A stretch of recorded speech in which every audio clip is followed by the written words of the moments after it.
I'm worried about being called lazy. I'm worried about getting a reputation as a bad game developer. I'm worried that everything I've worked for will collapse, and all of the work I've put into the game will be for nothing.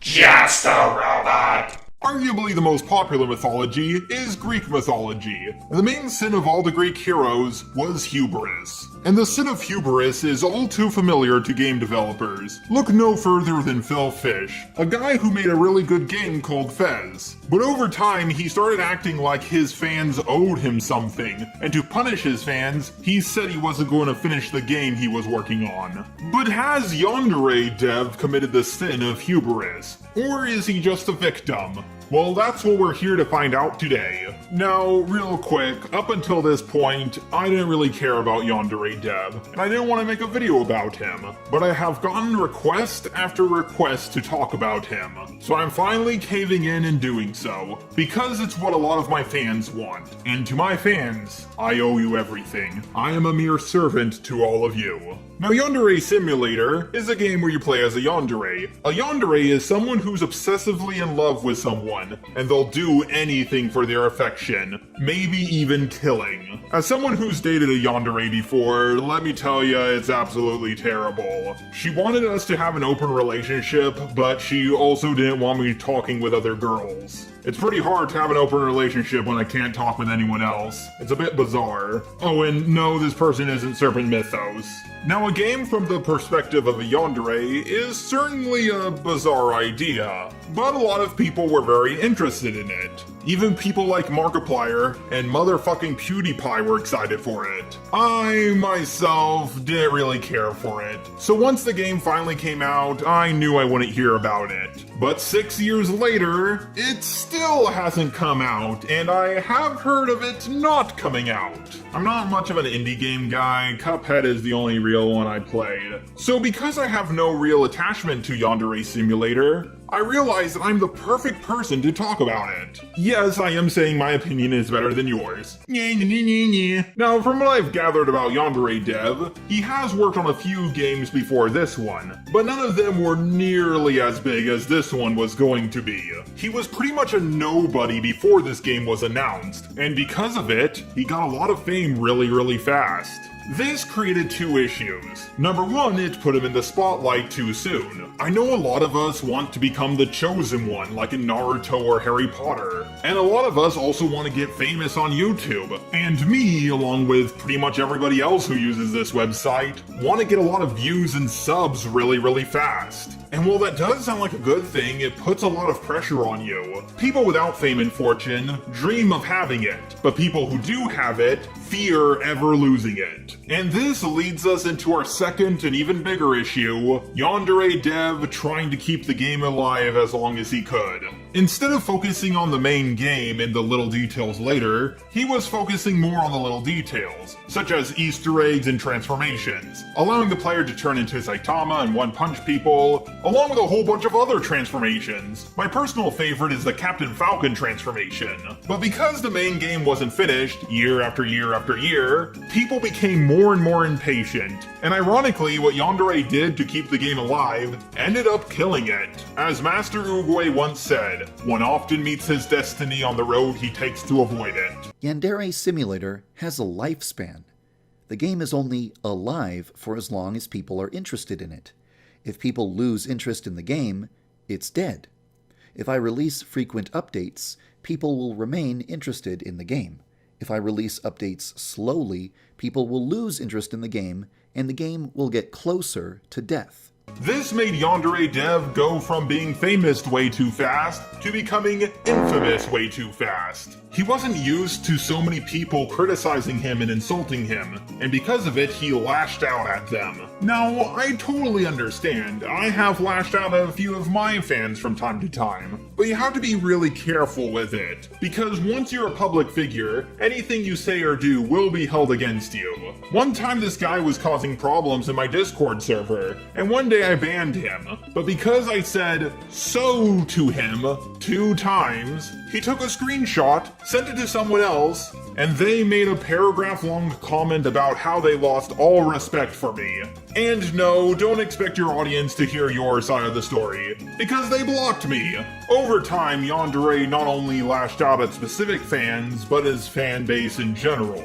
He even said to people to stop emailing him stupid emails because he spends 8 to 12 hours a day responding to them. 9 days were spent answering emails, leaving me with 1 day to make this video.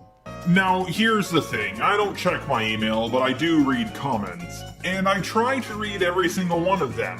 But around the time I made my Has-Been Hotel and Hell of a Boss review, it just became too much. I was reading through the comments, and after an hour I decided to refresh the page, only to find out that there was 3 times the comments. And I'm not talking about every single comment, I'm talking about the ones with people actually saying something important. Not including the ones saying things like LOL, OMG, or at 1 minute 25 seconds you said this and made me rufflecopter. It was just too much, and that was just me reading comments, not even responding to them.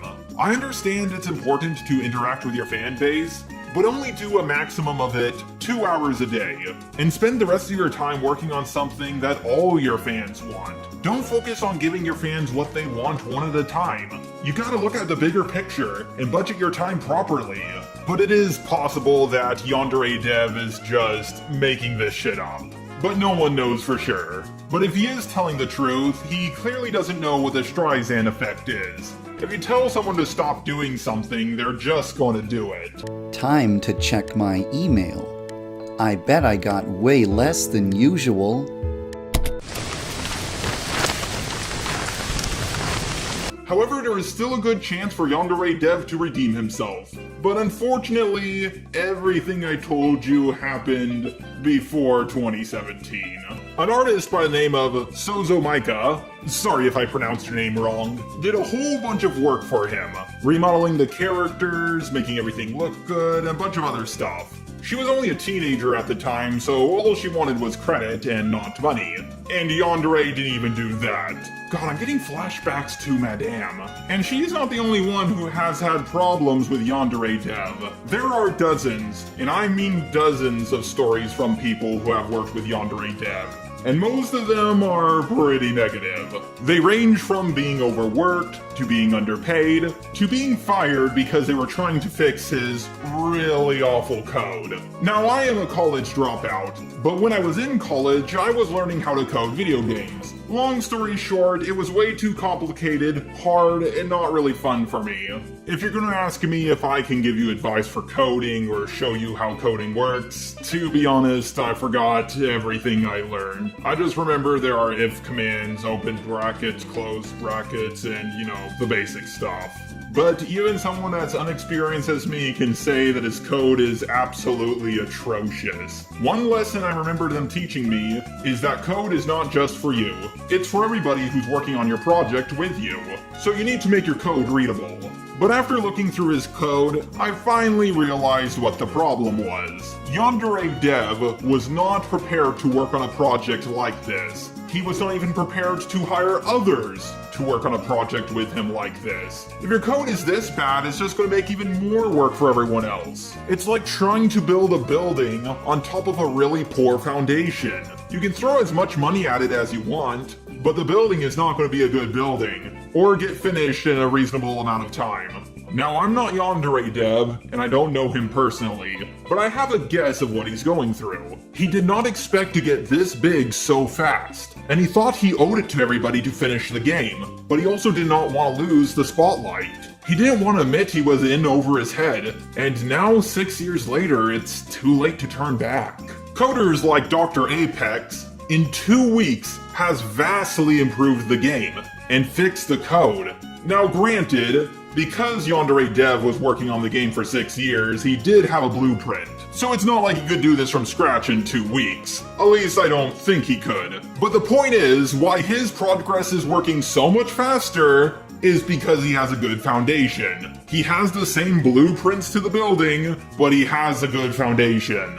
Another YouTuber by the name of WNM is doing the same thing as Dr. Apex. But Yandere Dev wants him to cease production, and if he doesn't, he could commit self-deletion. I can't say the dreaded S word or YouTube will demonetize me. Not that it would really matter, because Yandere Dev has also been accused of copyright claiming videos. As far as I'm aware, he's so far only copyright claimed 2 videos done by one guy, but that's how it always starts. Just a couple here and there, but over time, he'll copyright claim more and more, just like Susie Lou. Copyright claimed 2 of my videos.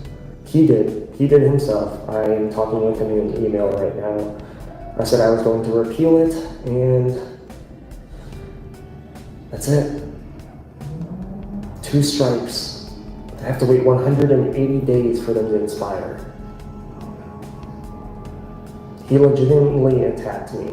Now, Yandere Dev, I'm sure you have faced legitimate harassment, and you do feel that people talking about you are just doing it for the views and subs. You even said so in one of your videos. Channels that are dedicated to ridiculing and shaming other people.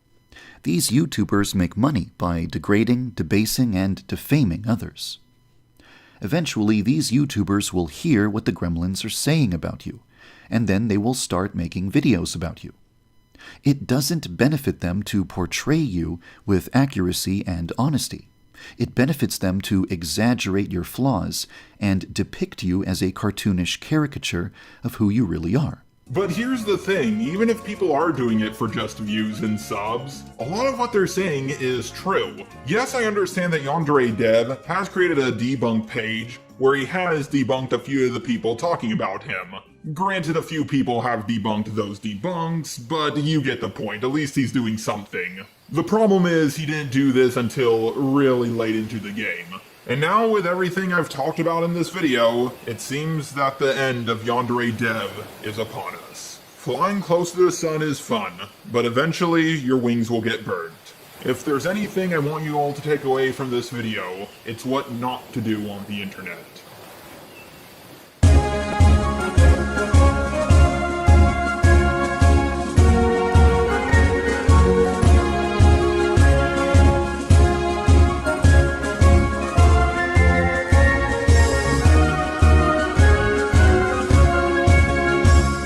My eyes have seen the glory of the cleansing of YouTube, debunking SJWs and feminazis too. We criticize reactionists in hopes they get the boot, just to roll on marches on. Man, all of this stuff with faking self-deletion to get sympathy, it just reminds me of my head.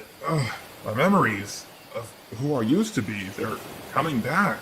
I'm remembering my past, and I finally understand why I became a robot.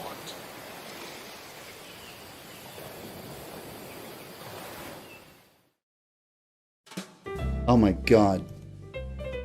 Ooh. Ooh. What a nice view. Looking pretty good up there.